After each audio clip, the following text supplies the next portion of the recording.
కావాలనే నన్ను, మంజునాథ్‌ని ఇస్మార్ట్ జోడీలో టార్గెట్ చేశారంటూ ఎలిమినేషన్ విషయంపై ప్రేరణ మాట్లాడిన పాయింట్ అసలు నచ్చలేదంటూ ప్రస్తుతం లాస్య మంజునాథ్ ఎమోషనల్ అయ్యారు. ఇస్మార్ట్ జోడీ సీజన్ 3 ప్రస్తుతం స్టార్ మాలో హోస్టింగ్ జరుగుతూ సక్సెస్ఫుల్ గా దూసుకువెళ్తుంది. ఇందులో చాలా మంది కపుల్సే ఎంట్రీ ఇచ్చి సరదాగా గేమ్స్ ఆడుతూ ఉంటారు. ఇక ఇందులో ఒక కపుల్ గా లాస్య మంజునాథ్ ఇద్దరు కూడా ఎంట్రీ ఇచ్చారు. కానీ సెకండ్ ఎలిమినేషన్ గా ఈ జంట ఎలిమినేట్ అయింది. ఇక ఎలిమినేషన్ ప్రక్రియలో ప్రేరణ కంబం చెప్పిన రీజన్ అసలు నచ్చలేదంటూ, అయితే Prerana Bigg Boss season top 8 top 5 లో ఉన్నప్పుడే ఓంకార్ గారు తనను ఇస్మార్ట్ జోడీకి భర్తతో రమ్మంటూ ఇన్వైట్ చేశారు. దీనిలో భాగంగానే ప్రేరణ మరియు ఆమె హస్బెండ్ కూడా ఈ షోలోకి ఎంట్రీ ఇచ్చి సరదాగా గడుపుతున్నారు. ఇక మంజునాథ్ అలానే లాస్య ఎలిమినేషన్ ప్రక్రియలో ప్రేరణ చెప్పిన విషయం లాస్యకు నచ్చలేదని, ఇక ఒక గేమ్ కూడా మేము గెలవలేదు అంటూ మాట్లాడింది. తను రాకముందు మేము గెలిచామో ఓడిపోయామో తనకెలా తెలుస్తుంది?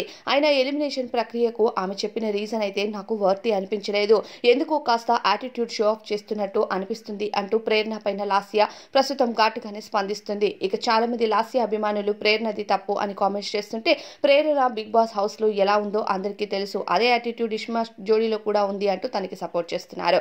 మరి లాస్య మాత్రం ఈ ఎలిమినేషన్ పై గట్టిగానే బాధపడుతున్నట్టు క్లియర్ గా అర్థమవుతుంది. మరి ఈ విషయంలో మీ సపోర్ట్ ఎవరికి, ప్రేరణక లాస్యక అనేది ఖచ్చితంగా కామెంట్స్ లో చెప్పండి.